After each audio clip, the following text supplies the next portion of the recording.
Is Luka Doncic overrated? Yeah, it's a big one. We're going to look closely at the stats, see if all that hype, truly lines up with the numbers. We all see the incredible plays, right? The highlights are everywhere. And his resume, I mean, multiple All-Star teams, always in the MVP conversation. He's the guy for the Mavericks. No doubt. He carries a massive load for Dallas, and people talk about him as like a future Hall of Famer, a legend in the making. The expectations are just huge. You also hear the whispers, the criticisms, maybe he's not that efficient.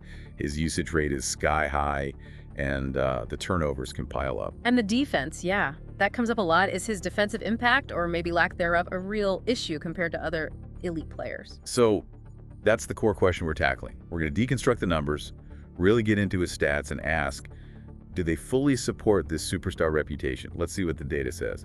Okay, let's get into it. First off, the basic counting stats, points, rebounds, assists, Luka is, well, phenomenal. He absolutely stuffs the stat sheet night after night.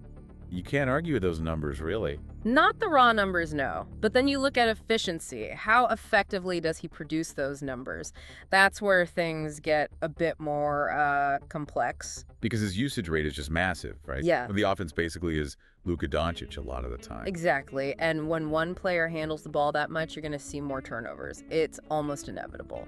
And then there's the defense, which, as you said, people point to. He's not really known as a defensive stopper. Not at all. So, to make this fair, we really need to put his stats side by side with other top guards in the league. Right. Comparing his scoring, assists, rebounding, but also those key efficiency numbers like true shooting percentage is a big one. Yeah, true shooting is crucial because it factors in twos, threes, and free throws.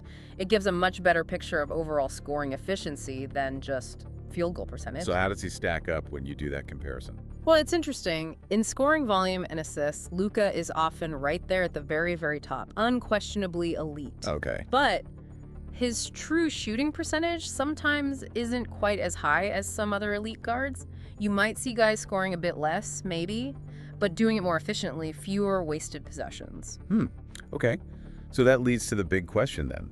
Is his incredible volume, the sheer amount he produces offensively, enough to kind of outweigh maybe being slightly less efficient than some peers? That's the crux of the efficiency debate, yeah.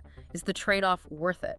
And we can't just look at stats in a vacuum either. There's the whole leadership aspect, right? How does he actually elevate the Mavericks? Absolutely. Does he make his teammates better? Can he carry them to wins, especially when it really matters? That stuff is harder to measure with stats alone. It's that intangible impact, the stuff beyond the box score. For sure. A player's value isn't just their points per game or assist numbers. Leadership, team chemistry, making the right play. That all matters. But, I mean, the stats still provide a pretty important baseline, don't they? A foundation for evaluating his overall value objectively. Oh, definitely. The qualitative stuff is important, but the numbers give us concrete data to analyze trends and make comparisons. Okay, so let's try and summarize what the numbers seem to be telling us. Luka Doncic, clearly an offensive powerhouse. Huge numbers in scoring and assists. Undeniable.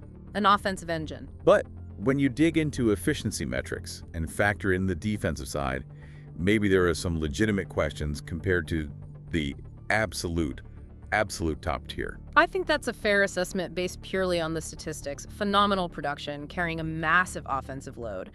But the efficiency and defense numbers suggest maybe a slight gap compared to players who are perhaps more well-rounded statistically. Which brings us right back around to where we started. Is Luka Doncic overrated?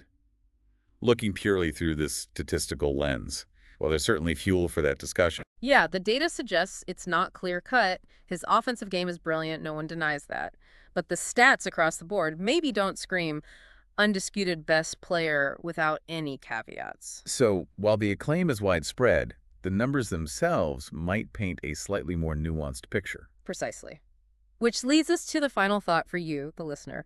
Taking the statistical breakdown into account, but also remembering those intangibles we talked about. Leadership, impact on winning. Right. How do you assess Luka Doncic? Do you think the massive praise he gets is perfectly aligned with his overall performance profile, including the stats? Or is there a case to be made based on the numbers that maybe, just maybe, he's a little bit overrated? It's definitely something to think about next time you watch him play.